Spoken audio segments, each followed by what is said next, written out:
Aloha and welcome to Virtual Live at the Legislature. I'm Carolyn Tanaka, and joining me this morning all the way from the Big Island is Representative Richard Onishi. He represents District 3, Kea'au, Hilo, Curtistown, and Volcano. He is also the chair of the House Tourism Committee and a member of the House Select Committee on the Economy and Financial Preparedness. So needless to say, Representative Onishi, you are a very busy man. And you have a lot of knowledge, and that's why I wanted you with us here today. I would like to start by talking about the House Select Committee, if you could tell us a little bit about that and how it is going. Okay, thank you, Carolyn, and aloha to you and to all the viewers. The House Select Committee was set up by Speaker Scott Saiki. It involves legislators, leaders in the business community from all types of businesses, the restaurants, the grocery stores, the banks, transportation, all different sectors.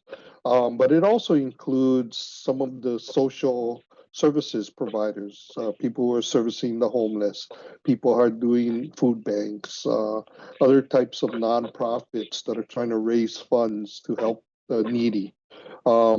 As well as some of the leaders of industry. We have like the farmers and ranchers. We have now the fishing industry. So we're trying to incorporate all facets of our economy and planning on how will we open up the Hawaii economy and try to get us back to some kind of economic normal. Well, and I do know that the committee has made great strides. In fact, when it was started back in February, while everybody was taking care of the scientists were taking care of the medical side, it was the House's thought that we need to look, the next big step is going to be the economy and reopening it. And I understand that every industry is hurting, but you heard last week that the farmers and ranchers are having a particularly difficult time. Right. So Speaker has assigned, so Speaker and Peter Ho from Bank of Hawaii are the co-chairs. So they make assignments to various committee members to focus on certain sectors or certain issues and concerns. So last week, Representative Della Balati and myself, we were assigned to look into the agriculture, the assistance to farmers and ranchers, and how we would begin to support that industry in feeding, I guess, to address the issue about how we become more sustainable in terms of our own food production. So this past week, yesterday, I actually reported on some of the programs that are available and funding available to farmers and ranchers who were initially excluded from the original CARES Act, the third version. So in this fourth version, they are now included, and some of the programs are, well, most of the programs are being run to the USDA, U.S. Department of Agriculture, and it includes direct assistance to the farmers, funding to purchase farm commodities to feed people, assistance to food banks, direct assistance to the government and some entities in terms of helping, like, for example, SNAP benefits and the doubling up or the increase of benefits to the public provided by the state, and also including the now payroll protection for farmers and ranchers, etc. So. Well, with that help, it's still going to be a tough haul for the industry. And I also wanted to, as the chair of the tourism committee, I mean, a lot has changed very quickly with that industry. And in fact, they're saying it may not come back for a year and a half. What do we do in the meantime? It's the #1 driver. So the industry, through the leadership of Chris Tatum, who's the president for the Hawaii Tourism Authority, they have been really proactive on a number of fronts. First of all, in terms of trying to address the the orders by the governor in terms of self-quarantine. So they've been very active in monitoring visitors that are coming to Hawaii and staying in the hotels. We've had recently some issues with people following that order, so they're much more active. They're doing even more phone calls. They are calling hotels and people regularly every day to ensure that those people are following the order. But they've also been working with the stakeholders in the industry, trying to prepare them, trying to make sure that they are prepared and have plans for moving forward. Another area they're working on is how are we going to address travelers coming to Hawaii?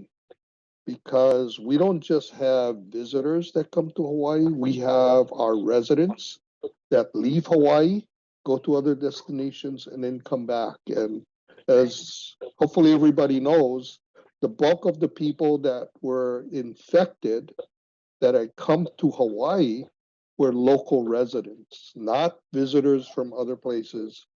The bulk of the people, something like 70% or so, were our residents coming back to Hawaii.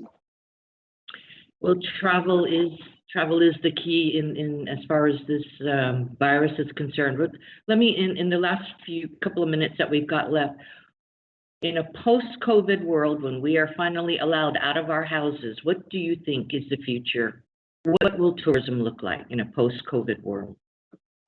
We've talked about that, and I think the number one thing that we're going to have to establish is some kind of a screening process for travelers coming to Hawaii.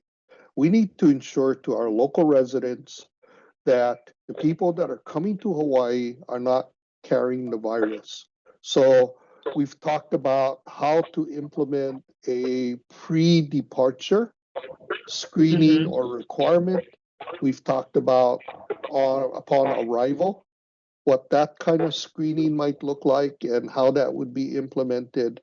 As you know, in terms of travel, we're not just dealing with state of Hawaii requirements. We also have federal laws and requirements. And, most people know we could not stop visitors from coming to Hawaii because of the federal laws that are in place. So we're going to need federal assistance because we're talking about how do we screen people coming before they even get on the plane. And then what do we do once they get here? So I think is going to be really important. Yeah.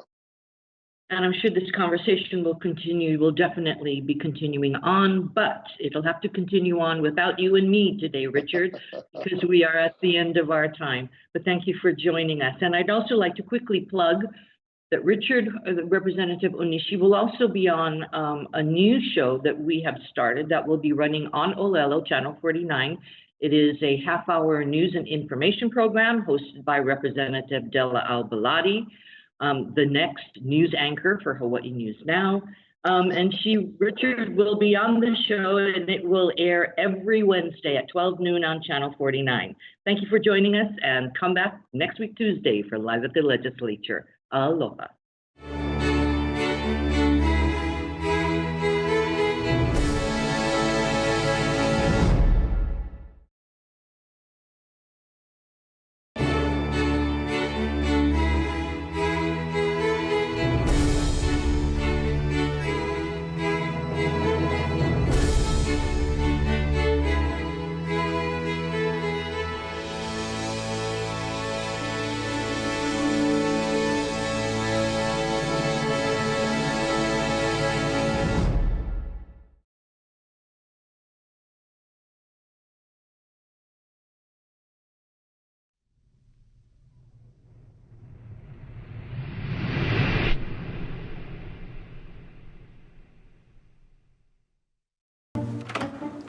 What are you doing? We have to go. I'm gonna be late for work. It's Tuesday morning. I gotta record live at the legislature on Alelo. Senate and House leadership discussing what's happening at the state capitol. So just watch it on the news tonight. Come on, let's go. Hey, this is like getting the news before it's news.